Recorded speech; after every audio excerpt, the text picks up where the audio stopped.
Hey, We're all losers. We're all losers. Game 1, fans back in the Garden. And it could have been ugly tonight. Could have been uglier. This could have been a boom off the court first game back for the Celtics if it went the way it was going. 15-0. I mean, what did you like that?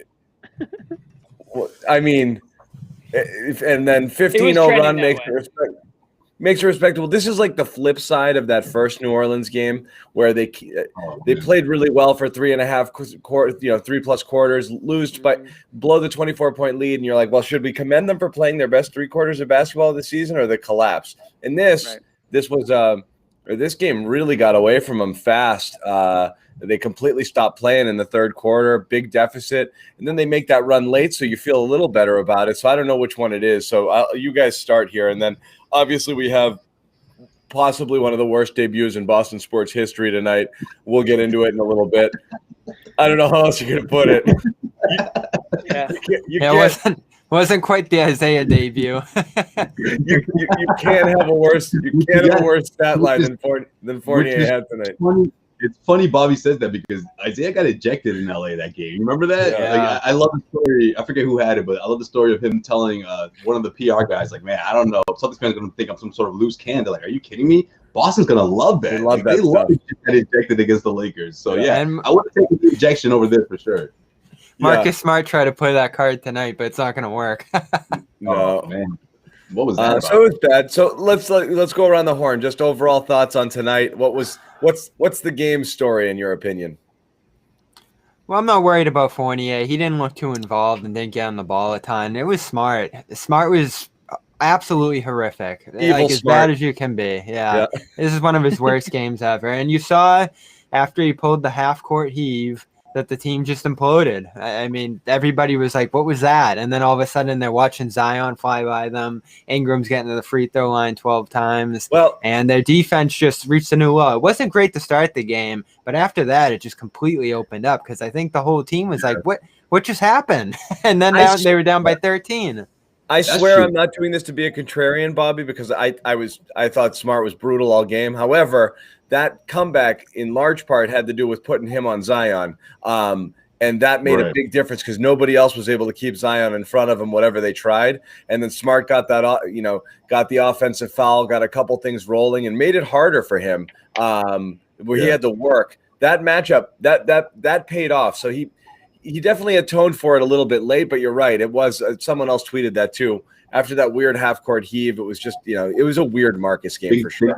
Yeah, things got weird after that for sure. Yeah, I mean that's an interesting part to point out in this game. But I think the part where things started to turn for the worse for the Celtics was when Tatum got that flagrant foul against Brandon Ingram. Now I don't know if this is a rivalry that started the last time these two played each other, but there was something going on between those two, and it was good for Tatum, right? It was good for Tatum in that first quarter, in that first half, and overall because he was certainly terrific, and he was superstar Tatum, the one we've been talking about the last couple of games or so. But I thought when that happened, when him and Ingram went through that, Ingram just focused, and no one could stay in front of him. And the same thing, of course, went for Zion. The Pelicans, they averaged coming into this game, they averaged 11 3-pointers, and these guys nearly hit 11 by halftime. And I'm thinking, okay, well, they're not going to keep hitting threes all night. So the Celtics, this should work in their favor in the second half. But then Zion and Brandon Ingram, the Celtics didn't have a response for him or at least a way to slow those two down. And when they try to respond on the opposite end, some of those shots look good. A lot of the plays, the execution was well. But I should say the setup was well, but the execution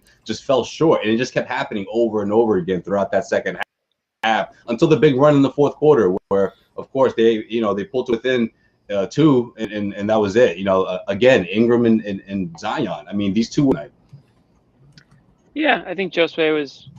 I tend to agree with Josue. I think that you got New Orleans on a night where they couldn't miss a lot of shots that maybe typically they do. 50% from the field, 50% from three. It's tough to beat that. I didn't think the Celtics played awful. I don't think anyone's going to say. Yeah, they're really good offense. Yeah, they had a really bad night or anything. Right. Right. I love the way Tatum came out. Nobody can expect him to sustain that, but I thought he quieted down a little bit in the middle of that game there, and then he got hot again in the fourth or late in the fourth. You'd like to see it a little bit more consistent, but I'm not going to sit here and criticize Tatum for dropping 34 points or whatever it was. But again, it was no Jaylen Brown tonight hurt them. I didn't think they had a player that really stepped up. We already talked about Marcus Smart not really stepping into that role. Kemba had an okay night. 23 points. You're not gonna expect to get too much more out of him points wise, I guess, on a nightly basis. But there wasn't that third guy. I know we're going to talk about him, but this would have been a perfect situation for Fournier to step in, to do something, and just complete goose egg. Classic new guy move. You show up to the job first day and you do absolutely nothing. You set the bar very low. You don't want to go in and start doing everything because now that's what they're expecting out of you every night. So we've all been at the new job. You don't want to do little to the point where they just might can you, which is Fournier's bordering on with the performance that he had. But you want to do the bare minimum on your first day. So shout out to Fournier, new guy move. Hopefully he can pick it up a little bit. But yeah, like John mentioned, one of the worst debuts that I can remember, certainly in recent history. I'm trying to think of one to go this horribly. Because you know what? What's funny is realistically, he had to do. It wasn't like a controversial move. I think people are like, "Oh, cool, some help. I can't wait to see what this guy does." He had to do so little to feel good about it, and now he's put so little. He put a bullseye on his back now because everyone's like, "What?" A lot of water cooler talk tomorrow. Right, water cooler talk tomorrow. Because we're the new guy. Let's be real. I think Luke Cornett it was just too much pressure, guys. Listen, 10 points in 8 minutes. How do you follow that after you were already ice cold to start the game? But let's be real. For most people, if you watch a lot of NBA, you've seen Evan Fournier play. You're somewhat familiar with his game. If you're if you're a casual, but even still, Jimmy's like, I've never seen a highlight of him. I stand by that. You've heard the name, you've seen him a few times. You're like, oh yeah, he's that guy who plays for whatever. Yeah, I know him. Jimmy, you looked up the Aaron Gordon highlights, but you didn't look up Fournier highlights. Yeah, but no joke. Not yet. But for most people, this is like literally their introduction to him. They don't have a clue what. You see stats, you see numbers. That's about it. You don't know anything. So you're literally seeing what this guy can do for the first time. And there's a lot of people who are going to be like, "Wait, what? That's it?" I don't think Danny's going to have a problem re-signing this guy. Right. I can't wait to get the extension done tonight. Can't wait to give this guy 480 in the offseason. Yeah. That was the worst version of Fournier we saw. Oh man. Yeah, I hope so. 0 for 10. I can't believe there's a worse version, but I guess we'll find out. But and like John said, before he came on, that run they had at the end of the game, dampened the plus minus because it was much worse. Yeah, it was minus 24 before he came in on that last stretch there, minus 23. He might have been able to tie the game too if he didn't lean into that 3 or deep 2, whatever that was in the final minute or two there. That was the issue with him tonight too. He not only wasn't hitting a shot, but he wasn't keeping the ball moving either. He got one short roll past the Tatum in the corner for an open look, but other than that, he was just largely uninvolved. I thought he wasn't on the ball nearly enough, which is where he makes his plays. And some clever stuff here. Evan the Terrible and much debut about nothing. I like that. I like it. See, that's something that John would put on the lower third. That's one of mine. Review about nothing. That's a classic Xanis banner, right? How to play on Wall maybe. Oh, I love that. We got an educated Shakespearean audience tonight. But yeah, that was tough. That was a dud. No way around it. Like I said, he had no Brown tonight, so you would think that he gets a little bit more space, a little bit more authority to play his game a little bit. He's not worried about. I got to get to this guy, got to get to that guy. I want to take a step back, but I don't know. Bad misses by him, bad misses by Smart. Fair point here, DJ. Bad misses by both of them just powered the Pelicans transition attack too. I'm leaving that alone.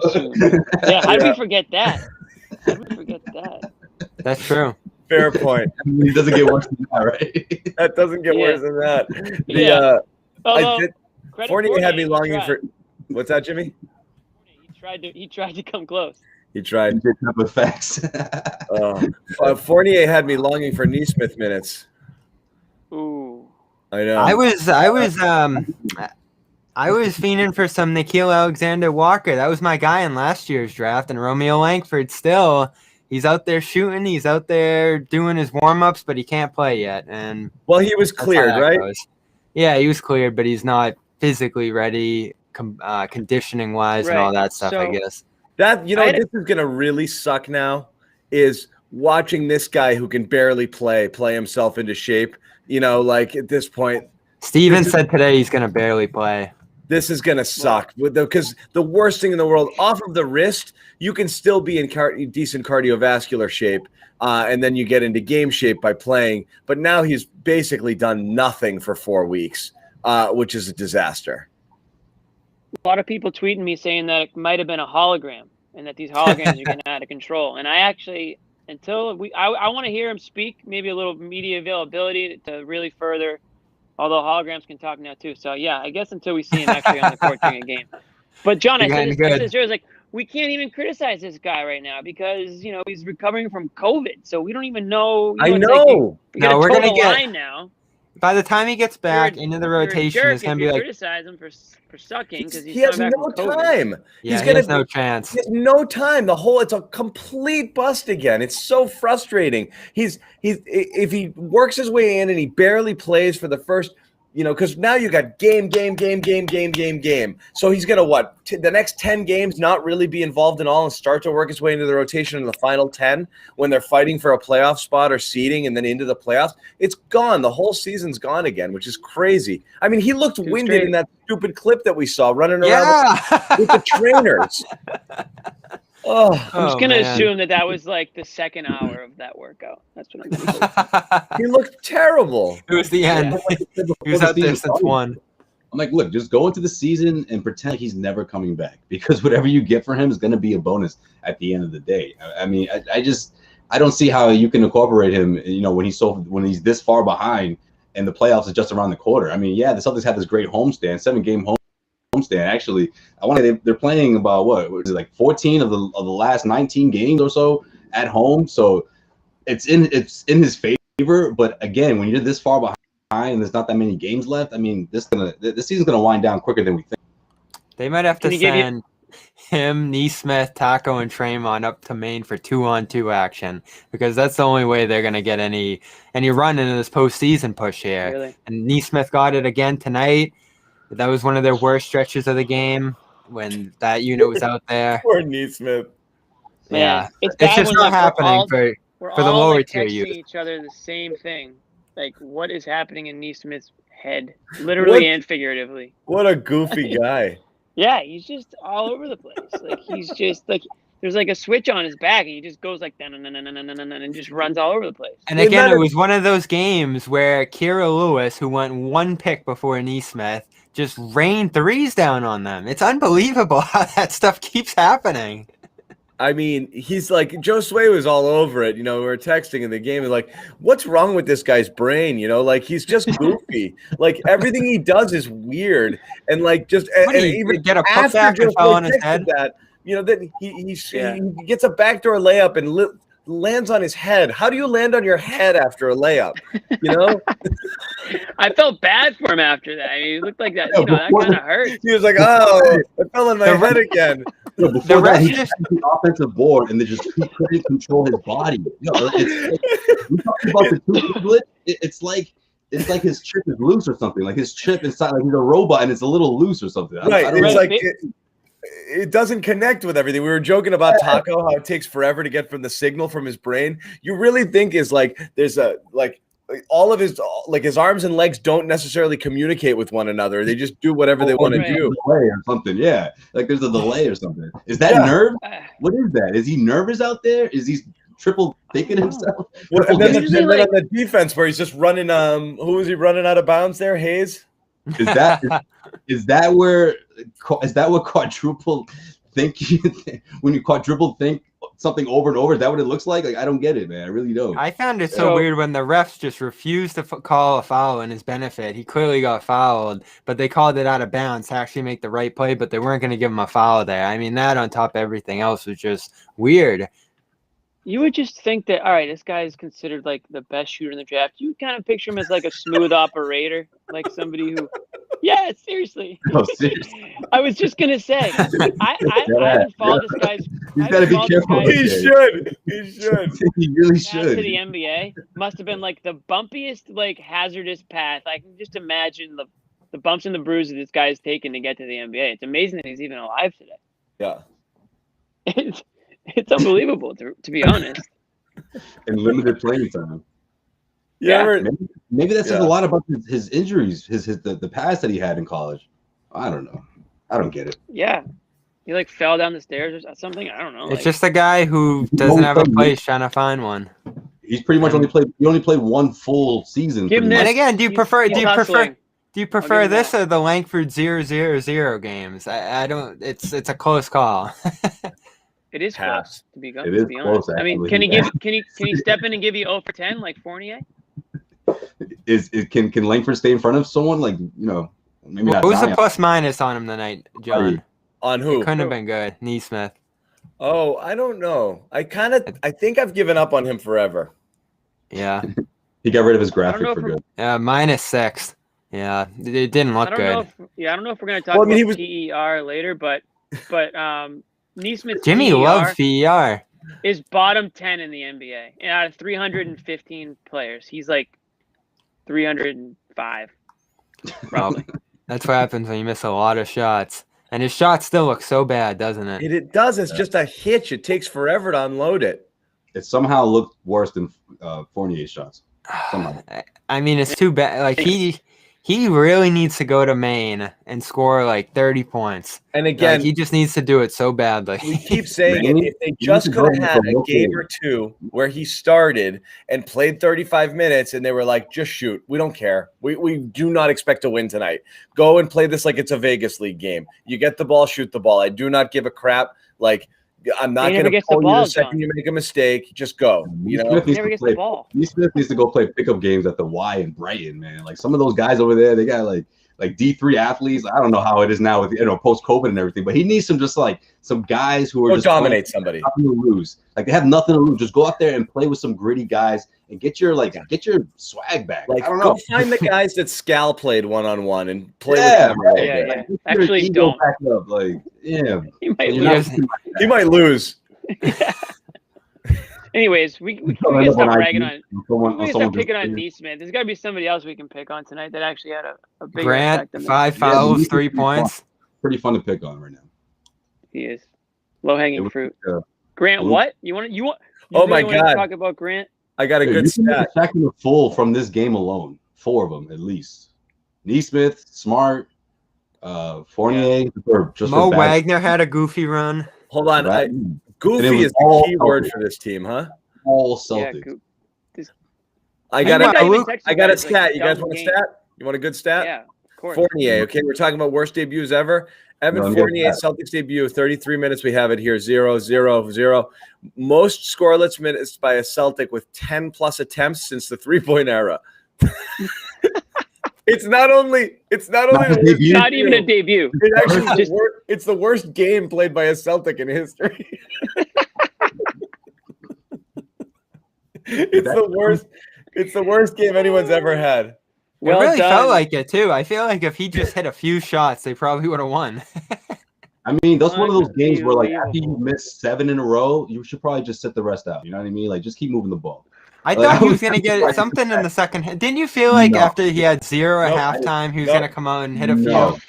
No. It felt like an over 20. Yeah. I didn't think he would actually take that last shot he took in that late in the fourth quarter. I get it. He had a good look, but considering the circumstances, I mean. You could tell he was running from shots in the second half. He didn't. He was like, nope. I'm going to give it back to somebody else. Yeah. Here's one that's similar to your stat, John.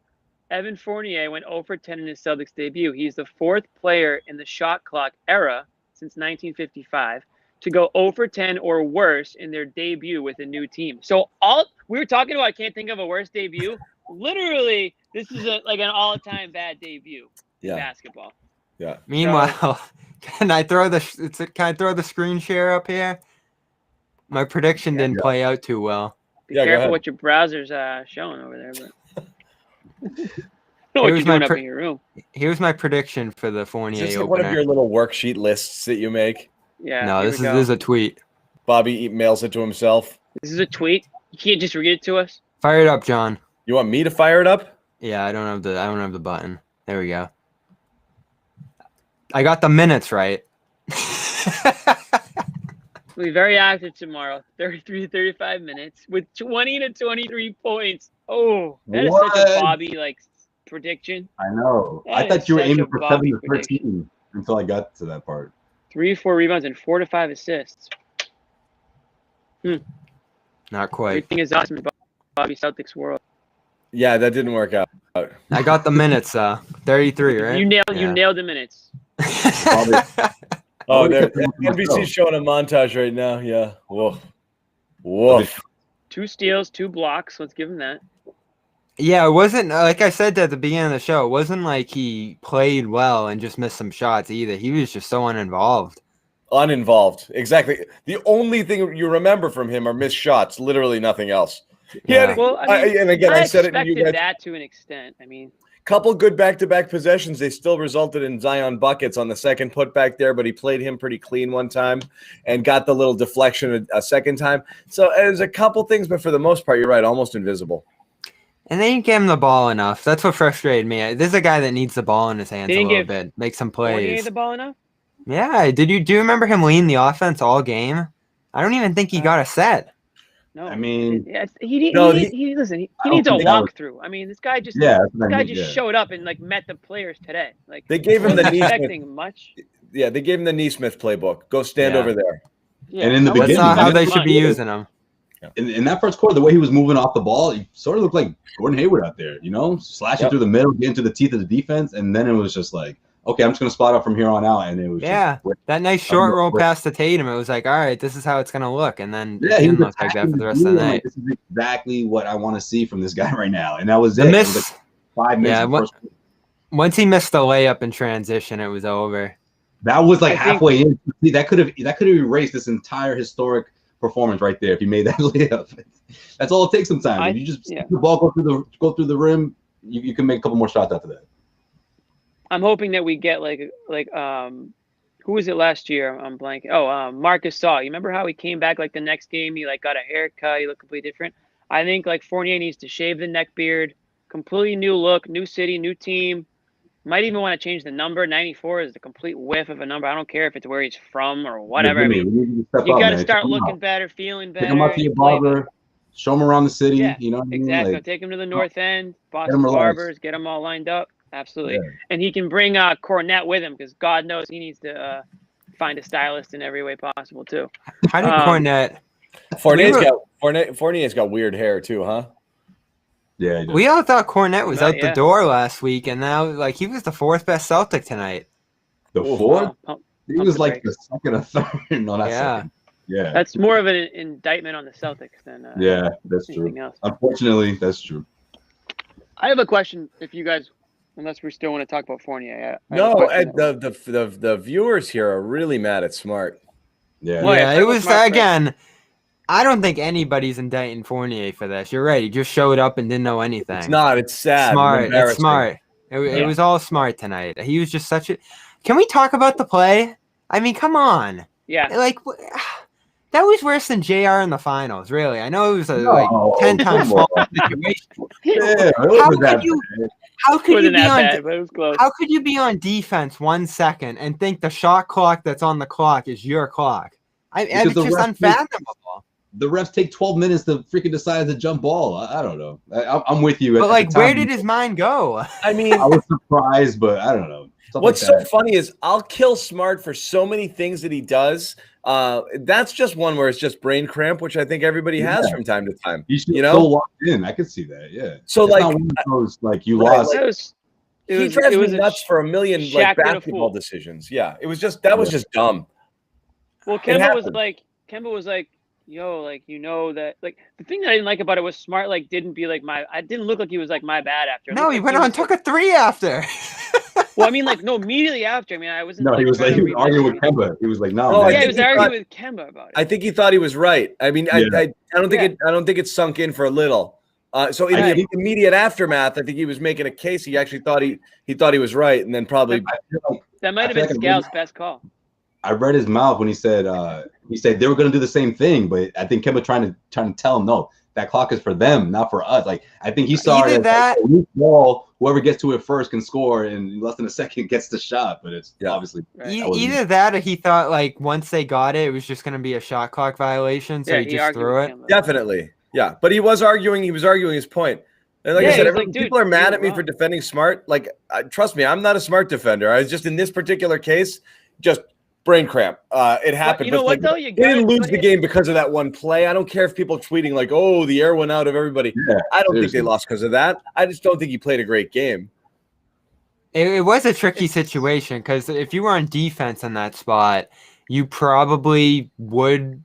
Like the play would stop in that same situation on defense, but I don't think it's the same thing on a jump ball. Like if you got the ball on defense after like an air ball or something, they would have reset the play. But in this situation, like it was a new possession, so the shot clock reset. Yeah, true. Yeah, I don't know. It wasn't 2 minutes left in the fourth quarter. Like that's when you really have to zone in and realize the situation before the tip. Yeah, it's gonna end up on Shaqtin' a Fool, like one of those stupid things. Like Scal was like, "What are you doing?" I think that's what everybody watching at home was saying, and obviously everyone's pissed at Smart. I thought Smart, he made some other mistakes too. Like in the first half, he had an easy lob to Rob that he missed, and he put up an ugly floater that missed. Like you have Rob like rolling to the rim, just throw it up to him. He will catch it and dunk it in. It's like the easiest 2 points in all of any sport you can think of. It's like the easiest way to get points. And then late in the fourth, he did that like stupid no look behind the back pass that like was not even remotely close to accurate, and that was a turnover. Yeah, high degree of difficulty shots as well. Even ones that went in, that lefty bank shot on the drive late in the game there where he switched to the left. Really tough shot, but a horrible shot, and one that he's going to miss 80% of the time. This was one of those games where it felt like it's again when he misses all the threes, shoots low percentage, shoots too much, makes a few dumb. He's like it's the worst of the worst of the worst from Smart, and it's magnified in these games. And again, we reached that magic barrier. I think 13 shots is the is that cutoff line for Smart. When he shoots more than 13 times, their record is freaking abysmal. Yeah, I mean 6 for 15 and 0 for 6 from 3. So streaky from 3. I mean, some nights he goes like 7 of 10, and then tonight he goes 0 for 6. Like. It really is like that is the difference in these games. I mean, it's it doesn't take a scientist to realize that the more shots you hit, the better chance you're going to win. But it's just the crazy how streaky he can be with the shooting. I mean, he's unreliable in that sense, and that's why I think a lot of people, not just in this room or in this chat, but I think a lot of people were like, they were like okay with the idea of Marcus Smart being traded at the deadline. I think they were like kind of. Accepted that there was a possibility and they were going to like move on from it, and it didn't happen. But I mean, it could still happen in the offseason. I think a lot of people are going to be okay with it. Well, this is I'll get Bobby and Josue's opinion because we talked about this on the chat a little bit before the game. I personally had really prepared myself for Marcus Smart no longer being a Celtic, and again. I'm a vocal critic, so it's everyone would be like, well, duh, like you're not a huge fan to begin with, but I recognize his value. I just think he is a pretty average player that we've vastly overrated, and I was ready to move into a different realm to get a more dynamic player, playmaker, scorer. I was all set for the Aaron Gordon thing, and I was ready to do that deal. And now that he's here, I'm like struggling with it even more because I'd gotten used to the thought of moving on.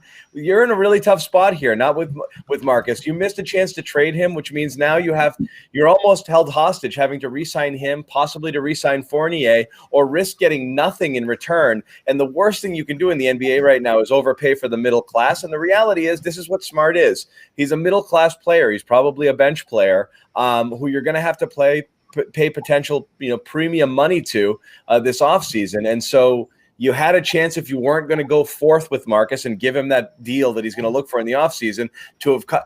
But according to Ainge, it was never on the table. He's going to be a Celtic forever. So, I mean, this is smart. I don't know what you guys think. Yeah, no, I think they hold him. There's a lot of value there, and I agree with that. I think the Celtics they found him very valuable, and I don't think that what was on the table or the names that were being out there, I don't think they thought that Marcus Smart was worth that, and I just don't was Aaron Gordon the one that's going to make it happen? I mean, that's what the reports were saying, right? I think it was Bach or various reports, but that was the one that seemed like sort of a given, right? Or was it the Kings and Harrison Barnes? I mean, I probably favor Harrison Barnes higher than Aaron Gordon, but I mean, I just don't think realistically the Celtics were willing to pull the trigger for guys like that. I think they can get someone better, or try if that's the case, bring Smart back. And if a year or two comes down the road where they have to move him again, I know it's not ideal, but I just think the Celtics, maybe they do overvalue Marcus Smart too much. Maybe it's Danny, maybe it's Brad Stevens, maybe it's sort of their I don't know, their security blanket, if you will. They feel like this team will completely collapse without him. But I don't know. I don't believe anyone was actually interested. I'm not upset with the Celtics trading him because I just don't think it would have been worth what the players are getting in return. I don't think those players would have been game changers or give you anywhere near the same value you get from Marcus Smart on this team. Maybe it's not the same case for other teams. Okay, people can make that argument all they want, and it's fair. Sure, Marcus Smart is valuable on this team. You put him on another team, it's a completely different case. But that's the reason why he's still on this team, because he's very valuable here. And I think Danny Ainge and Brad Stevens. Is he? That's kind of the existential question. That's what it feels like he is. Is he? Is he that valuable? Yeah, depends I think what you so, value. For now. Depends what you value. If you value defense at a high level, absolutely. And this year, the Celtics have been one of the. Defense at a high level. Who is playing defense at a high level on the Celtics? Really, in the NBA. Compared to other past Celtics teams in the last 2 or 3 years, this has been the worst. And Marcus hasn't been healthy. He hasn't played a whole lot of it. Yeah, I don't think you can put it on Smart. Especially look what he did down the stretch against Zion. That possession where he had Zion shooting off the back of the backboard was pretty impressive. The way Zion had been playing tonight. Name one player who did that on the Celtics tonight against Zion. Yeah, and they need to make that switch earlier. So that one's on Brad.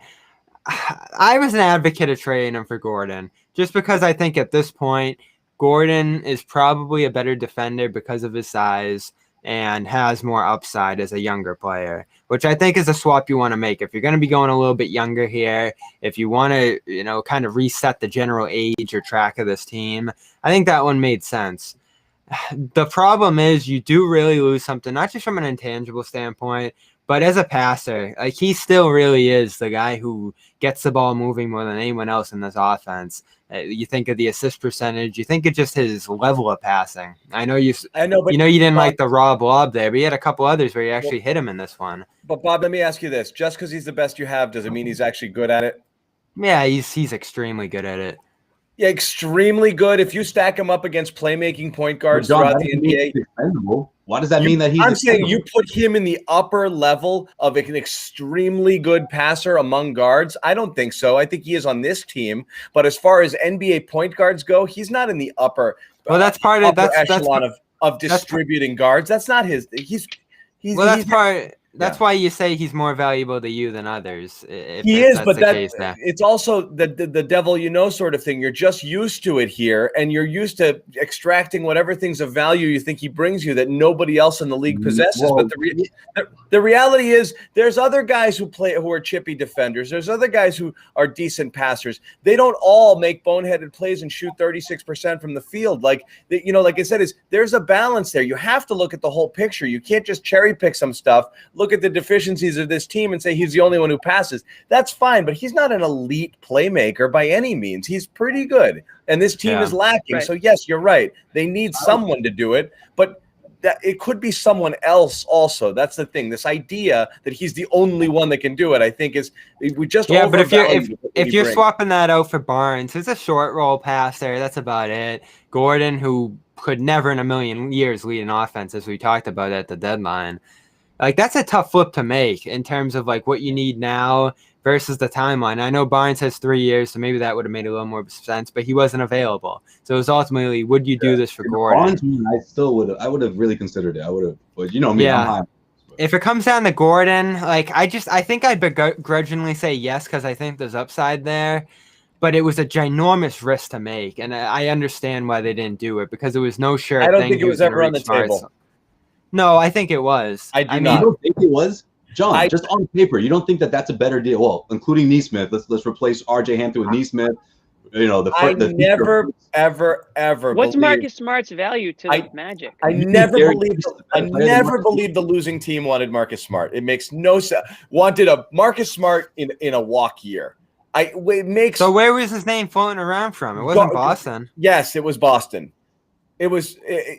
Trust me. Wait, so there is no way. It made no sense to me. And then all of a sudden, reports started coming out late from Boston writers about, you'd be surprised how many teams out there are actually interested in Marcus. That was fed, okay? There's no way that didn't originate in Boston, because it's trying to make it seem like, oh, okay, they're trying to drum up his value. Several teams want Smart. Well, maybe I should want me some Smart. I didn't even think about him. There's no way that was real, because as Jimmy said, it makes no sense. What does Orlando in a teardown rebuild want a guy in here who they have to pay real money to next year when they're trying to sell away other veteran players? You're getting rid of Vucevic and Gordon to welcome in Smart? What are we talking about? That's ludicrous. Ludicrous. Yeah, you're getting rid of all-star level veterans to swap it out for a bench guy? You're making it sound like he was. Wait, out so to you think the Celtics wanted to offer Smart over Nesmith and whatever? I think the Celtics, recognizing that they really did have almost nothing anybody wanted, because nobody wants Nesmith or Romeo, and the picks are low. So there's really nothing. The only theoretical tradable asset on this team is Marcus Smart. So you had to make it appear as if Marcus Smart had value. It had value beyond the Celtics. And so I think that name started getting thrown around to see if there was a little buzz to it. It ended up not being the case. I think the reason the Celtics didn't make a trade is because nobody wanted any package that they were offering. Nothing. And that's why they didn't make a trade. Not Danny didn't decide to trade Smart. No way is that what happened. No way. Right. I mean, we'll never know. I feel like it's the other way around. I'm just saying, practically speaking. I think Bobby gives us like. I think if there was almost like the delusional Celtics fan that thinks like Marcus Smart is a guy that's. And Danny at the end said, "I will not let him go." Yeah, and like trading him is like. I understand. Trading Marcus Smart is like the what's that game that I'm what is wrong with me? Jenga, like the Jenga piece that if you pull Marcus Smart out, the entire thing's gonna collapse on you. Like. Again, I understand we all like Marcus Smart for the same reasons, like his intensity, like he, has been here from the beginning. He kind of like, it feels like he appreciates being a Celtic, and all those things are great. But at some point you have to do, if you're Danny Ainge or whatever, you have to do what you think is best for the team, and bringing in players. And it might be that, as good as Marcus Smart is and great of a leader he is and whatnot, it might just be time to, I felt like it was time. Yeah, I felt like it was time. His value, whether you think it was high or low, it's gonna go lower the closer you get to free agency. There's no doubt about that. The thing I don't like is just the people who act like Marcus Smart is untouchable because like he's Marcus Smart, not taking in consideration that he just doesn't help you in a lot of other ways, like in a lot of ways that are the reasons that you're not. Winning. Am I going? Okay, I'm going big screen right now. I've pretty much said most of my point. Follow Jimmy Toscano. I want everyone to do it. Okay, yeah, follow me for sure. But what I'm saying is, with Marcus, we all get why he's valuable. The winning plays, the hustle, what it means to be a Celtic. All those things are great. But at some point, you have to say, okay, is he enough? When's it start to decline? Exactly, and is he enough to take the Celtics where we want the Celtics to be right now? Josue busted. We got him, folks. I waited to do that to nab you. Yeah, you did it on purpose. And I think there's more. Although there's still people like Bobby, and there's still fans who are like Marcus Smart means way too much. And even though Bobby has seemed to come around at least in some ways, there are a lot of fans out there I'm completely torn. Are now coming around on it, and still are torn. It's difficult, but I think they all understand that. Like, listen, if you can flip Marcus Smart for a guy that fills a bigger need. And then you can find a guard, in the offseason that, a pass-first type guy or a guy that specializes in defense. They are out there. Marcus Smart is a great defendant, a great, defensive player. But in a league where defense is becoming less and less and less important by the game, by the minute. I mean, every game, these games are going 110, 120 points. And if you're one guy, there's only so much really you can do. Right. It'd be great to have a team. Great to have a lineup of 5 guys that just switch and play defense. They don't exist. The best players in the NBA are all offensive-minded players. Again, it's great to be good on defense, but you ask any coach in the NBA, they'll take good offense over good defense any day of the week. It's like right. Celtics fans are like, that guy, this kid who grew up in Southie or somewhere. It's like, I never been outside of Boston. I never want to be outside of Boston. No reason to. There's no reason to leave here. Like there's a bigger world than Boston, guys. It's not just, is it Gordon though? I'm just saying there are players out there, guys. We're sitting here. Look, let's look at it this way. We're sitting here talking about like the value of Daniel Tyson, Tristan Thompson, and some friggin' dude off the bench grabs 25 boards on them the other day. Like there's guys out there that do other things. Like in the league here, that's like these aren't the only players here. You can move past them. We don't have to hold on to them so dearly. But you don't go all the time. And they're everywhere. You don't have to panic just because the season's not going your way. I just don't think. Yeah, that's exactly what you guys didn't want to see at the deadline. Hold on, Bobby. You still have a year left on that deal. You still have obviously that favorable contract that you can flip. So why not take that into the offseason and see what's going on? I mean, listen, other teams are going to be in different positions than they are right now. Why flip smart right now, shut the whole thing down when they're trying to make a push into the playoffs and see what they can squeeze out of this team? I know it doesn't look great right now, but I just don't think you panic and trade Marcus Smart.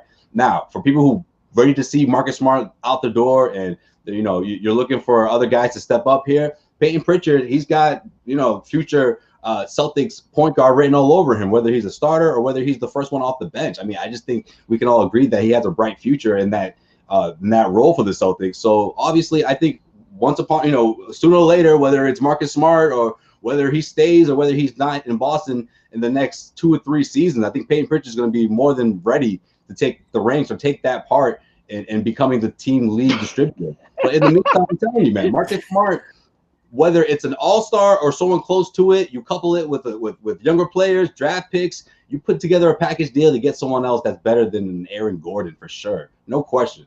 Peyton Pritchard's never going to be any. Peyton Pritchard's fine with what he's doing, but he's not. I think we're all over the place. For being a distributor, he's going to be a top distributor for this team for sure. I don't know whether he's a starter or not. I don't know, but he will be. Josue just summed up like some Celtics fans who like they look at guys and they make them out to be way better than they are. I'm not saying Josue is one of those people, but you guys are making them way worse to be than you. No one wants Smart around the league, really. I don't think a losing team does. No, there are only certain teams that he makes sense for. Yeah, winning teams. He's a guy that if you. I think winning teams don't have the money. Marcus Smart, yeah, but everything you guys have said about Smart is coming off the bench on a good team as like the first guy off the bench, playing multiple like guard positions and giving you a spark, giving you some energy. I don't think that's true at all. How is that not true at all? So listen, you can look back at Smart's whole career in Boston and say the things you guys have said about him. And would you consider Smart's Boston career a failure? I think Smart has been a really pretty decent role player that we have built up into some legend that is because of the real. results. It's not about the stats. It's about the results. He's a pretty good player who does some things that you can't quantify. Situational. It's fine. He'd be coming off the bench. If Gordon Hayward resigned, he'd be coming off player. That's fine. Bench players are important. I know. It's not like an insult or something. Like, okay, so he's a 6th man or whatever. Like, why is that such a bad thing? Because we talk about him like he's the MVP. He's also when you're trading 6 men of the year candidate, right? You guys never mentioned that, right? He's also made 2 of those teams, right? I think that's right. He's also helped the team win plenty of playoff series in the playoffs when it matters most. He's been huge in the playoffs. Right? He's just a role player, right? Come on, man. Of course he is. Josue, there's nothing wrong with him being a bench player or the 6th or 7th best player on your team, but let's call it that. That's it. If he's your 6th or best 7th player in the team, that's the guy that you can live without. No one's calling him a superstar. No one's calling him an all-star. No one's calling him, you cannot trade. I never said that. No one's ever said that that the Celtics can't ever trade Marcus Smart. So we just didn't want to see Aaron Gordon come in return. Like, what's wrong with that? I don't understand. So, that's the thing. I look at that trade. Aaron Gordon here? Is Aaron Gordon going to win the game tonight for you? Is that what you like? What are we talking about? Isn't that how you handle trades? Like, if you have to look at it for like an hour and be like, I don't know, do you trade like your franchise cornerstone defensive player for? Like, It was too hard of a decision. It really was. And I think you're wrong, John. Cornerstone, what are we talking about? He was just first team all defense. Does that not matter? All-star. I'm not saying none of that, okay? He's a nice little player. Defensive player. So it's not even about Smart. Is everyone a first team all defense overrated because they don't score and they don't shoot well? That part. Got him, Bobby. Me, it's not about Smart versus Gordon. Would you do it? It's just like that was the only deal out there. Is Rudy Gobert? Listen, I'm not saying they needed to trade him. I'm not saying they need to trade him at the deadline. I'm just saying be open to the idea that he is an expendable player. Not you, but just everybody. People, guys. If he were a better caliber player, okay, then you wouldn't be talking about him in trades right now. First team all defense last year. Giannis. We understand that. And Derek Jeter won 10 Gold Gloves, and he was the worst shortstop in the league. Okay, John. It's a freaking award. It's a designation by media members. It doesn't matter. We've seen him. You're just talking about Marcus Smart right now because you're salty about what we saw from Fournier, and you're thinking, man, here goes like Marcus Smart has turned into the ultimate scapegoat for every single Celtics loss. Even when he wasn't out there, people were talking about Marcus Smart. Like, I don't get it, man. Josue, I love the fire, and I swear it's great. But honestly, like, if you think I invented my Marcus Smart take tonight watching Evan Fournier, you haven't been listening to me for the last 4 years. You're using it as like, oh man, the Celtics missed out on a huge trade. Who's the huge trade? You said it wasn't Aaron Gordon. So what's the alternative? Not missed out. My grievance is if Smart was really on the table, and if Smart was on the table and we pulled it back, I think it was a mistake. Number two, I don't actually think it was ever on the table. So because the reality is Aaron Gordon? Who's the mistake? I think so. All right, you can watch him rock number 50. We'll see how great he looks for the freaking Nuggets, and I'll get you a jersey. There you go. You can rock that. I think there's a real case with these bad teams, and the Kings 100% think this because I know for a fact that when the Kings had a chance to offer him an offer sheet, and then he went on to have a couple really good years and got better for Boston after that, the Kings were kicking themselves because they could have had him for $13 million a year, and they decided not to go in on that. So there is real interest in him around the league. You're talking about Smart? Yeah. So one of the worst. No one offered him anything in free agency. One of the worst run franchises in the history of sports is mad about that mistake. No, but that's why bad teams want him. They think he can create something in those places, and Orlando's one of those teams. We went through this already, and they basically told him, "Hey, man, go find your deal if you think you've got a better one." So you don't think that a team who had a guy that was demanding a trade, saying, "I'm done, I'm not playing here anymore," was going to pass up an opportunity to take a guy like Smart who could rev up the young team, be a leader there, stay long term? He could stay long term in Orlando. The reality is Smart and players like him have negative value these days because it's the worst. The worst value in sports is the overpriced middle class. I know, but what's the value of Gary Harris, who's on a 3-year deal, making like $14 million a year? RJ Hampton, who's like, I love him, but he hasn't shown anything yet, and a 2025 pick. Yeah. Like, it was just, I don't think it's ludicrous to think that Boston could have had that for Smart. And you can debate it either way, but I think it was there. I don't think so. But again, that's I guess neither here nor there. This is a good description of the Marcus Smart debate. A lot of differing opinions, a lot of fires. That's been the face of the show for 7 years. He's a polarizing player. I mean, there's a lot of people on both sides of the fence. My take on Smart is this. We haven't had one of these in a while. my take on Smart is this, and I'll leave it at that because I don't want to just keep beating the same horse over and over. If that's the saying, I forget. But I think he gives you a lot of good things, but I also think, there are games where you just want to rip your hair out. And I think we've seen the best of Marcus Smart. He's a great defender. I'll definitely give him that. But I think he sometimes hurts you in a lot more ways than he helps you. And I also think that Celtics fans over the years, it's like the folklore of Marcus Smart has grown to this magnitude where he's because there's been results though. But those plays exist all over the NBA. Like that's the thing is I don't think he's giving you something that you couldn't get from a number of other players around in the NBA. So if the opportunity is there where you can get an asset back or get somebody else that might help you in another way, then I think you do that. He's a 230 hitter that makes some diving catches in the outfield and gets his jersey dirty, and fans love him. But that's what it is. Again, you don't train him for an asset though. You don't train him for if you were selling, you would train him for an asset, but they weren't. They were buying, they were upgrading. Now the question was the upgrade the appropriate choice? Could they have used him to make an even bigger upgrade in Gordon? That's going to be hard to tell for a while here. And again, Gordon has been so far on both sides of things that it really was impossible to tell whether that was a surefire move. My question now is, you have Smart, you have Fournier, Brown, Tatum, Kemba. Is there any ball time for Fournier in that group? Like, that's the question you do have to ask out of tonight, seeing what he did. He's not going to go 0-10 again, obviously, but you do have to ask, is there enough ball time for Fournier to succeed? Because I've seen people describe him as a knockdown shooter and a catch-and-shoot off-ball guy, and I think he can work within the flow of the offense, but he did what he did in Orlando this year through significant ball time. I'd say as much as 35%.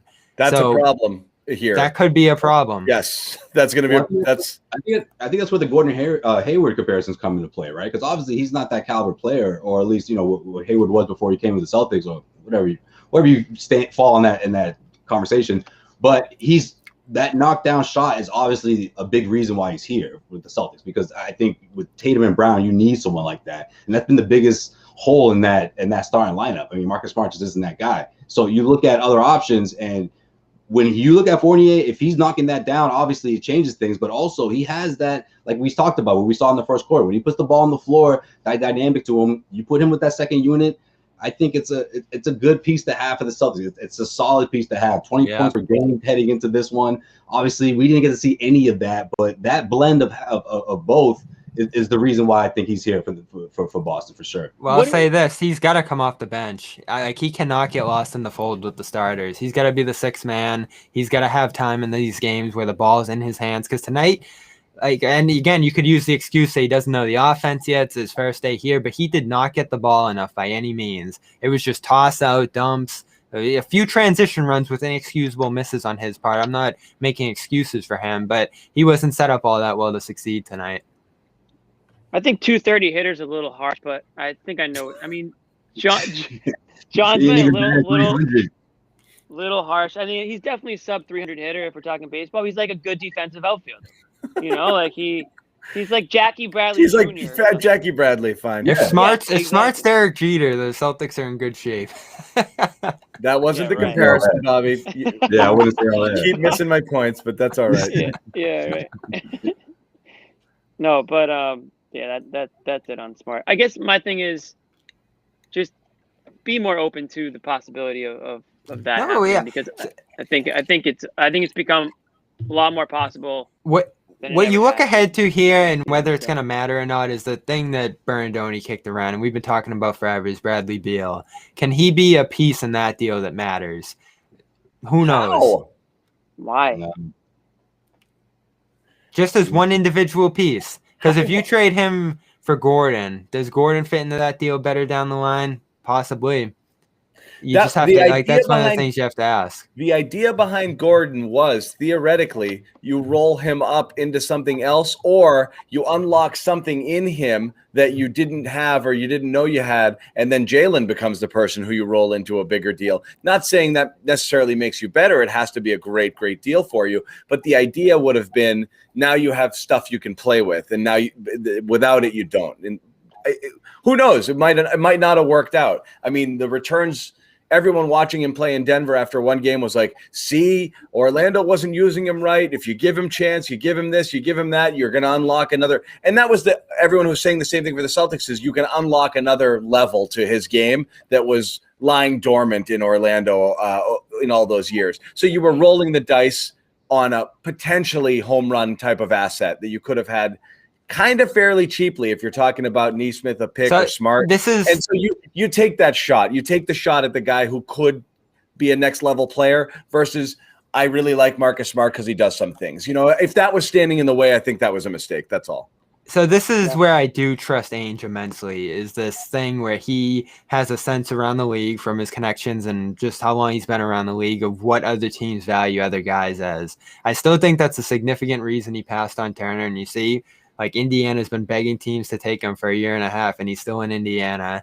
The offers weren't that high for Gordon, and the offers weren't that high for Fournier. So from a Fournier perspective, I think he had pretty strong confidence that he could keep him at a fair price, and that Gordon wasn't going to be that flippable of an option. And ultimately, he goes for a bad first, RJ, and I know. But the Fournier role on a team that already has 2 max player superstars. I know, but it's better than Ojale. Should be filled. That's all that mattered. By a guy on a rookie contract, not by somebody who you're going to pay. Well, that's true. They screwed themselves with bad drafting. So that's your problem. It's not that Fournier in a vacuum, in a non-salary capped sport, couldn't have potential value on this team. But the problem is you can't be paying these upper middle class dollars to guys who are role players on your team. You just can't do it. The role playing has to be filled by better contracts than that. And again, this is where you're going to run into that problem with Smart theoretically, and with Fournier is paying top dollar for middle class guys, and that'll kill you. You're going to go flying into the tax with a super expensive team that's not a title contender. And so, right, this is where the draft swings and misses absolutely kill you. You shouldn't need Fournier, because you should have Romeo and Nesmith playing the wing and doing this, but you don't, because right now they're useless. But forget the loss tonight. The Pelicans are a very good team. I know the Celtics really screwed themselves for stretches of this one, but for the last 3 games, doesn't the team look alive? I mean, they really just Tatum have did. an energy defensively. Everybody seems alert. And even the Luke Cornett stuff, I know it doesn't matter that much, but the way they've utilized him and gotten some good stuff out of that, like that just seems to be energizing this group. And they seem to have a spark out of this deadline that they didn't before. They looked ready to die like in the weeks leading up to that deadline. I don't know what it is. Luke Cornett looks like every chess opponent in the Queen's Gambit to me. He just looks like this just average guy. He's like 7 for 11 now. Every dude she beat in chess. That's what Luke Cornett looks like. You think Luke Cornett controls the speakers in the locker room? If that dude wasn't so tall, no way I'd recognize him in the streets. No way. He's the most nondescript looking guy. I'll say this. He sells insurance. I would never recognize him. He threw the best pass Nesmith received all year, and Nesmith nailed a 3 off of it. So maybe that's a missing piece to unlock Nesmith. Wait, is that the one he made? Yeah, he did. Oh, okay. That's from Cornett. What's amazing is that's exactly the type of 3 you would figure he would get 3 or 4 times a game being out there. It's so just the drive and kick corner 3. I'm just stunned. He's not able to get a few of those off every single game. It's so rare when he gets an opportunity like that, and it should happen all the time. Because who's paying attention to him? Nobody. Yeah, and a lot of. Oh, go ahead, Bobby. I said a lot of the Celtics passes are looking downhill too. So I mean, again, Brad said, I don't want to go too far with this because it's 2 games. Please don't. Brad said they were looking at Cornett for a long time, and I don't know whether you believe that or not, but you do see short roll defense, 3-point shooting. I mean, these are things he does. There's no way around it. But then again, it's like, wait a minute, Brad. Well, how many players do you look at for a really long time? Think about it. I'm sure he's got a whole list of guys that he's been thinking, oh, this guy would be perfect here. This guy would be perfect. And he's looked at everybody in the league for a long time. Yeah, because he's been in the league 8 years. Half of them, guess what? They're probably not in the league anymore. So you have to take that. You know what I mean? He was looking at Greg Monroe. We know that. You have to remember who it's coming from. So this is Brad Stevens, who obviously college background, yada yada yada. You know, he watches these guys all the time, even when he doesn't have to. But I mean, are you guys excited about it? I'm seeing energy from Cornett. Excited about who? Cornett? Yeah. I honestly don't think. I'll be stunned if we're saying his name in a week. Really? Yeah. I think there's a chance he's better than Wagner. Which, again, what's that matter? But still, I didn't expect that coming in. I thought Cornett was out the door, and now he's really impacting 2 games. So I'm excited for Cornett, like I'm excited when I'm CC'd on an email. It's like I could give me anybody else to talk about on right now. Well, you're excited. I mean, right? good on him. This isn't directly to me, so I don't have to technically respond to this. Is that what you mean by that, Jimmy? Yeah, exactly. It was okay, I guess now, I'll read this. What if you flipped out the name Luke Cornett with DeMarcus Cousins, and he did what Cornett did tonight? I don't think people would be through the roof. Guys, he's fired up. Yeah, now you have my attention. Now you're talking my language. No, I mean, again, listen, Yeah. it's great that Cornett. It's great. It's like a bowl of Cheerios. Like what? That's what all could I'm you saying. It's what great could that you he be can less play. excited about? You know, like. Yeah, I think we really lost. is. Yeah, No, I didn't listen, like when Brad put him on Zion. On top of that. I didn't like when Brad put him on Zion. That was taking it a little too far, but Yeah, he pushed his luck a little bit there. It was like LeBron on Olynyk in the East Finals. Good on Cornett. I mean, it's another player that Brad can play over Rob. So I'm sure we're gonna see plenty of them. You know, every time Cornett hits a shot, I die a little bit inside because I know that's like one less minute we'll get to see Rob out there. So, you know, it is what it is. Yeah, exactly. We like again. Cornett, they didn't give the Cornett seal of approval, so that's not true.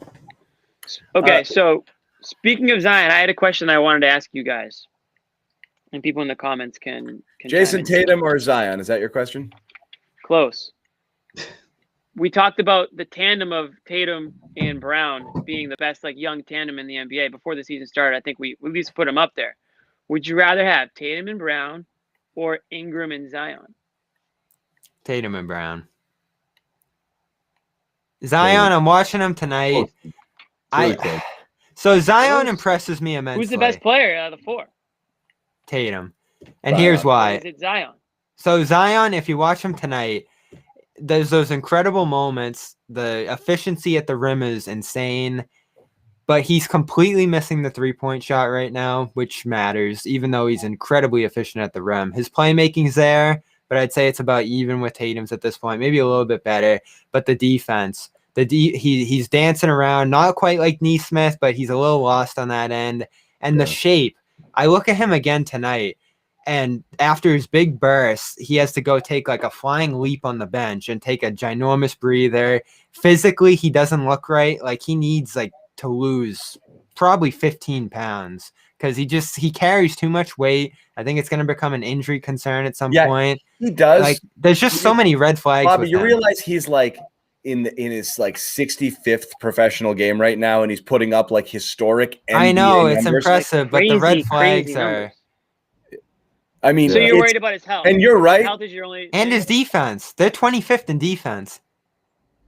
Again, John just said he's like in his 60th game. You can't expect him to be this like defensive stalwart. I know, but he's got to be good on that end. At least. I mean, is Tatum and Brown light years better than Zion and Ingram defensively? Yeah, well, I think Ingram over Brown. Tatum's a borderline. When he's rolling, he's borderline all defense. I take Ingram over Brown. If it's Ingram over Brown, it's also Zion over Tatum. So I don't know how we're having this conversation. Brown was an all-star this year. Ingram wasn't. 60 plus games, man. Tatum's got he's been around a little longer. You got more. Yeah, and make the playoffs, Pelicans. Let's see make the playoffs. It's not about. I mean, guys. I mean, again, Zion. This is Zion's first year. He's putting up historic numbers. He's a 20-point, 50%. All right, plus, you guys go root for the Pelicans. That'll be fun. Bobby easy. Can't have these conversations without getting emotional. Bobby's triggered. They're 21 and 25. They're 21 and 25, and they're better than Tatum and Brown. Why? Because they won this game. Celtics aren't much. Hey, newsflash, bud. The Celtics record isn't much better. I don't know if you've watched this year. Think Zion I know, is but we're talking about years of success. He's almost in like that. Like we're talking about who would you rather have it. Who would you rather have for the next 10 years? Just fair enough, but right now, if you were projecting, I mean, look again. I would say projecting. Oh yeah, I mean, if you're talking about if they played today, if you're I don't think there's a GM out there that's taking Tatum over Zion if they had a choice between the two. I mean, I don't think so. He might not have a star after 7 years. We don't know. Like we have no idea. It's a projection question. You're projecting. We don't think. To Bobby's point, the health is a huge part of that projection. Like, Bobby projected negative. Yeah, you guys are projecting using the flags. Other people might be projecting looking at the potential. It's a fair combo. Well, you do have to consider the situation too. And I know Boston's situation isn't amazing, but at this point, New Orleans has committed money to Steven Adams, Eric Bledsoe. No, stop. You're thinking too much about this. I'm not. I know, but that's why That's why you guys are limiting the Tatum and Brown potential, because you don't think they have enough around them anymore, and this situation isn't going to be great with them here. If they had if we're talking who would do better with Horford, Irving, Hayward, all that stuff we've seen around them. We're literally saying that like every player wasn't playing for any team at all, and they're just sitting there in the middle of a circle, and you get to pick two. Which two are you picking? Fantasy basketball, okay? That's it. It's no history. You're not worried about. There's no Steven Adams in Jimmy's hypothetical question. We're taking it too far. Which two players are you taking? That's it. Just all two. Right, in that case, it's Tatum over Zion, but Ingram over Brown, probably. You think so? That's funny because I have it the other way. I think I take Brown over Ingram. But you don't have that option. You don't have that option. They're coming to package deal. So which one is it? I'm taking the Celtics, guys. I just think they've proven it to me. But you wouldn't be you if you didn't take him, so I'm glad. Yeah, right. It's all right, buddy. I just wanted you to say it. Disappointing. That's okay. It's all right. I think Zion's been anointed a little too early.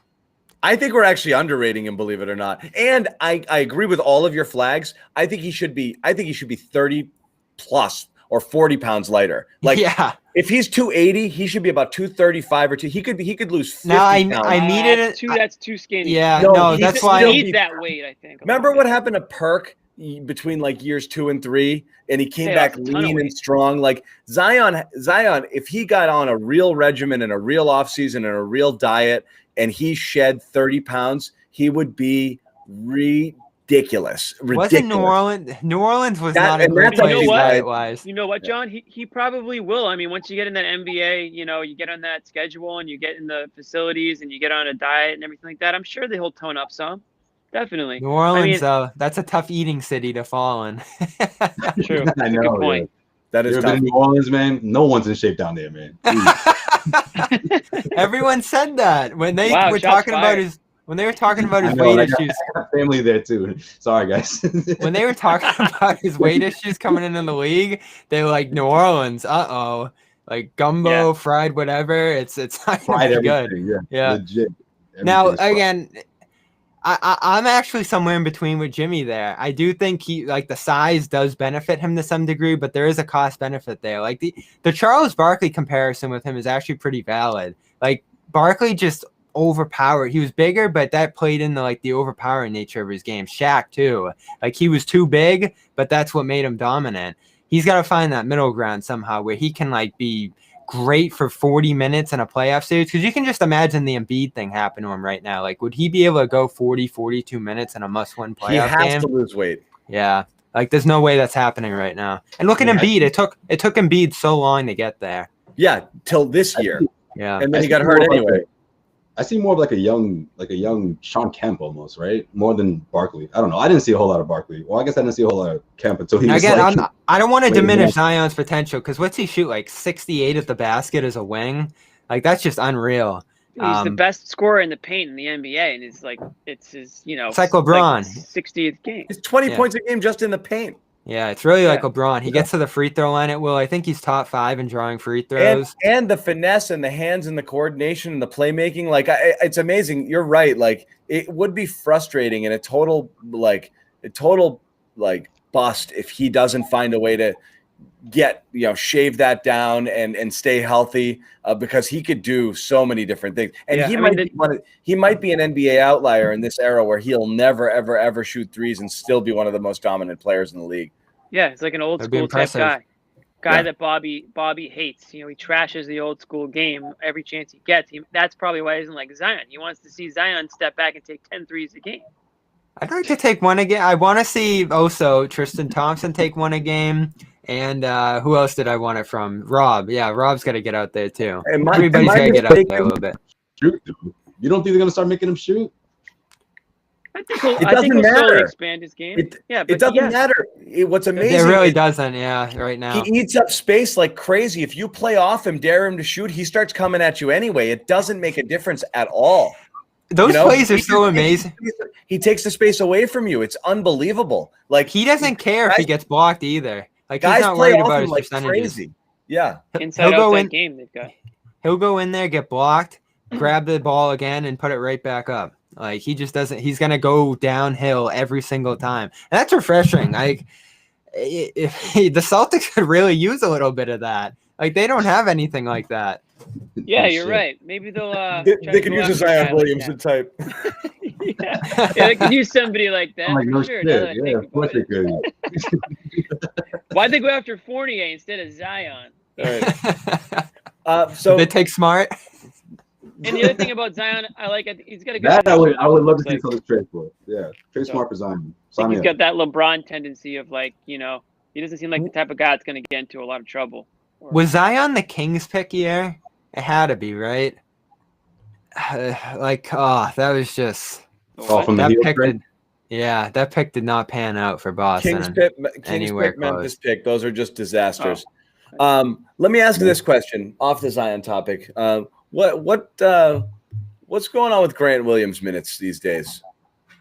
It was just a Zion thing tonight. They didn't want to put Fournier on him.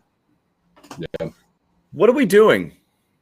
Brown's out, Ojeley's out. I'm not doing that tonight. It was just a situational thing. Yeah, he's stuck in what I call a Brad Stevens purgatory. Like you can't call it. He doesn't know if we're gonna go up. Purgatory is the best place he's gonna be in, I think. I mean, at this point, he's getting 20 minutes a game in March, Bobby. It's not like this was a one-off. But Brown was out. How much is he gonna play? Averaging 20 minutes.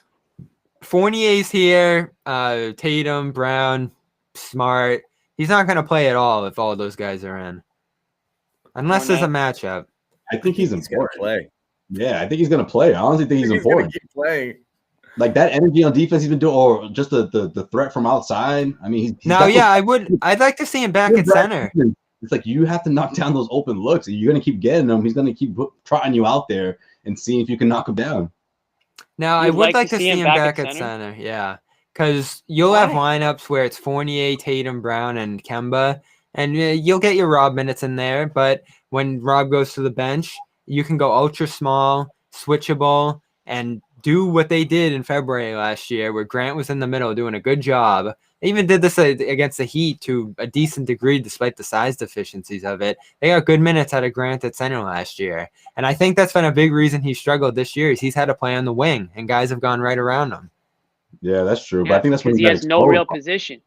I think he had like one game in that series, but that's when he got exposed against the Heat. I feel like it was just a tough matchup in that series. But again, would you rather have him out on wings or inside, trying to prevent guys from overpowering him? The thing you said earlier, Bobby, is actually the only time I want to see him is small ball 5. Yeah, that's literally the only time I want to see him out there because of the threat of shooting. And that's it. I never want to see him. I hate him at the 4 This is the story of the 2021 Celtics. We complain about whoever plays because there's no what were they gonna do? Play Edwards tonight? Yeah, the only other option tonight was Carson Edwards for minutes or Nesmith playing 20. No, it's just when he started on Zion. That's the thing. It's you're like, wait, what? And then you're like, well, who else? It's almost more of this great dilemma. They can't escape him, rather than it is an indictment necessarily on Grant. You looked around the bench, you looked down the bench, and you're like, yeah, shit. I guess it's got to be Grant, Never at the 4, man. He's the only one at the 4, really, after Tatum. It's like that Alonzo Mourning tweet where he's not not even on the bench. I guess so. Did you guys see? Did you guys see where he did? That's one of my favorite tweets ever. Did you see him try to jab step and go around Josh Hart early in the game? And Hart was just running the other way a second later for the layup with the steal. I was like, all right, Grant, shoot your shot. Yeah. No. Hey, he tries. He tries hard. Yeah. Well, who we got on Wednesday? It is.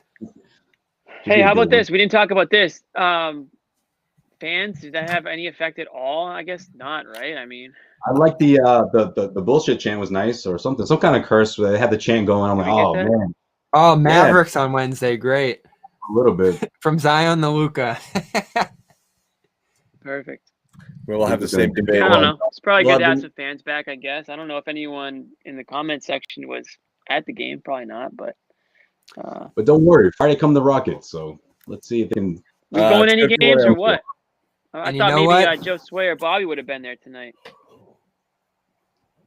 Nah. John saw this coming. Like, nah. Yeah, we're back. We're back at the Garden later this week. But yeah, we'll be there. We made it through a show without a Rob segment. Later. Someone's asking about the sponsor. Reason I don't want to tell you guys about the sponsor is it's not. I'm not just teasing everybody. I don't want you guys to go. I don't want you guys to go sign up for it until we're on the clock. So we're going to tell you about it when it's time, and then we're going to need your support. But I do promise something's coming. It's going to be fun, and it involves you guys as well. So we will tell you about the sponsor. Yeah, it's coming. It's coming. Just quick once around, guys, final thoughts here before we wrap it. And once again, just tell everybody who's watching, subscribe to our YouTube channels. You get notified when we go live. Sign up for notifications. Tell all your friends about it. Post-game show after every game. We will soon be moving the Garden Report to daily to take us through the rest of the season. It may coincide with our new sponsor, which is starting next week, and get us through the rest of the season, and however far into the playoffs we go. And then we'll keep coming at you during the offseason as well. But guys, get to use a first-round pick again. Woo! First-round pick. Guys, final thoughts here. Oh, and also lots of guests and more characters coming onto the show as we get closer to the playoffs as well. Josue, what do you got? So, listen, Celtics fans, I know today was disappointing, but Zion and that dynamic duo the Celtics ran into, I don't think it's necessarily going to happen against Dallas. This one against Luka, look, if the Celtics keep this defensive energy that they've been doing, I think they'll be in good shape. I don't know if the younger guys have been pushing. We talked about this last game. Like, maybe it's just seeing new faces that energize that second unit, because I'm seeing a difference for sure. And I think it's going to resonate in the next one, especially with Evan Fournier. I'm sure he's going to make a shot, his first points as a Celtic.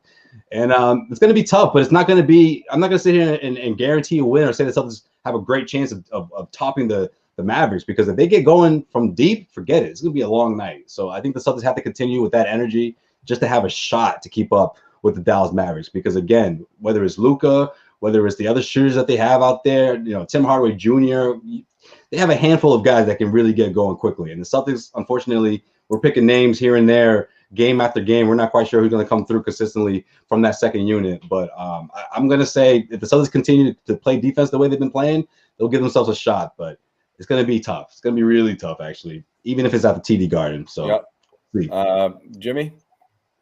Yeah, so my couple thoughts. One, Fournier, hot start, bud. Welcome to Boston. You're lucky that I wasn't a full arena tonight. It's the beauty of it. Get back out there on Wednesday and try to make that first bucket. Secondly, I got a little, I guess, kind of connected to Fournier, since Tice technically had to be traded because Fournier put them over the cap. I got into a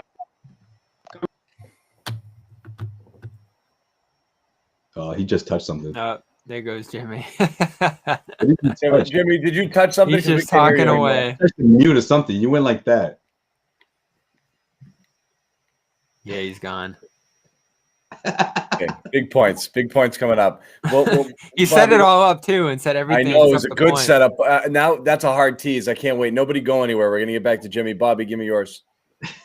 Well, I was looking for Daniel Tice, but he didn't play tonight for the Bulls. I'm not taking too much from this one. I like the energy. I thought it was one of those smart screw-up games, but we've seen those before, and he'll probably have some good ones in the coming stretch here. My take is about the doomsday scenarios about this team. Like, the Fournier trade makes sure they're done for the future and they could potentially lose him down the road. I guess it's all true, but I still look at this season and say there was a real cost to not doing anything. So this still gives them what we've seen, the emotional lift of having a new fresh face in the room, and the front office investing in them rather than pulling away from them. Rob looks inspired. Peyton Pritchard has had his best week since he injured his knee.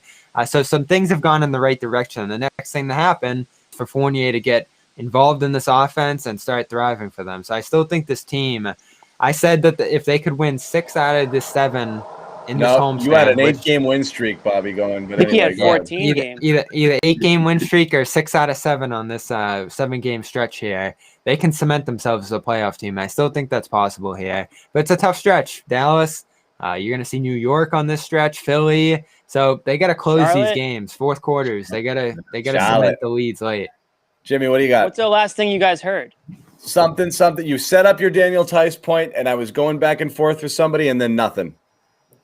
So Fournier, Tice had to be booted because of Fournier's sins. Oh, Tice did play tonight, 6 points. He's still playing. They're still going. Yeah. Right. So I was in a conversation with the self-proclaimed #1 Daniel Tice fan, and sure enough, I clicked on he had a Daniel Tice tribute. Go on YouTube. It's Fongos on Twitter. Fongos had a nice little Daniel Tice tribute, which I got a couple of laughs at.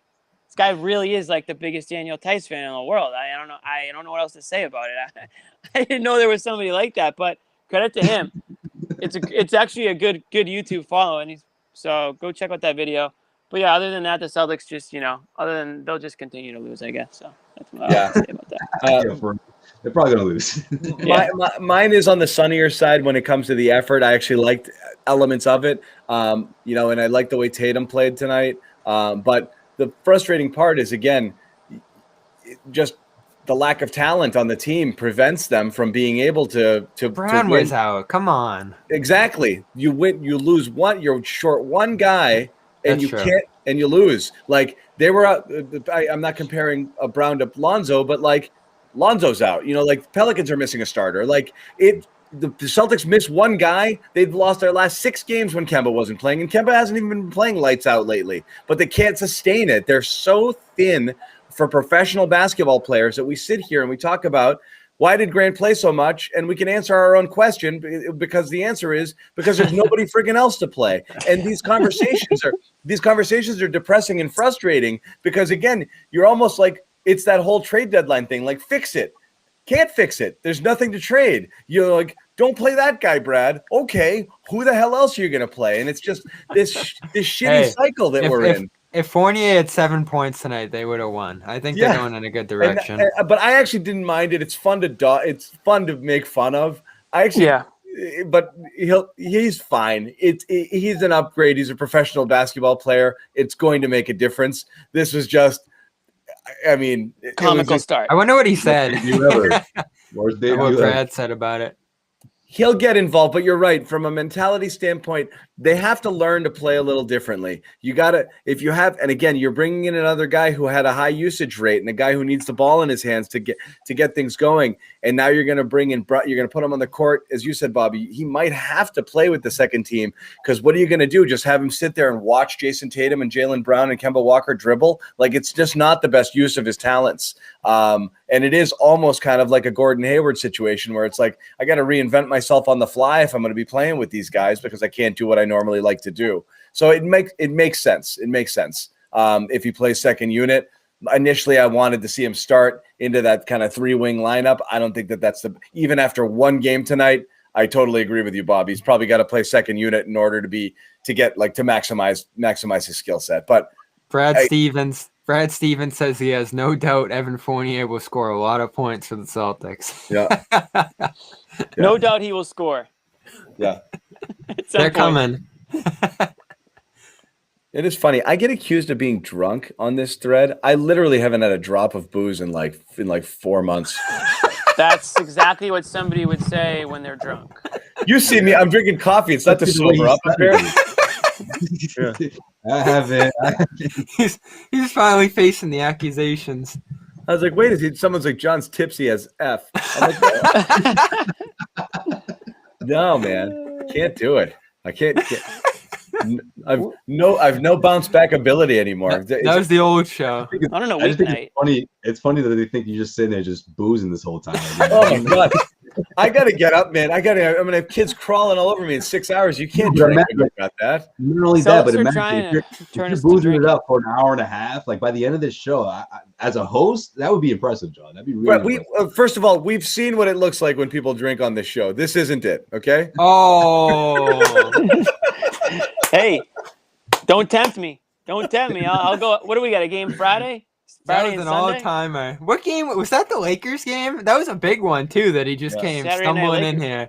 Dude, I'll go back and watch that. I watched that whole video back. I dominated that show. I dominated every point on that show. So What can you do? Jimmy pulled that back like 4 times. He always watches it. That was a classic. Yeah. How about this? I will have a drink for every 3-pointer Nesmith hits next game. Okay. and I'll be just as sober as I am now.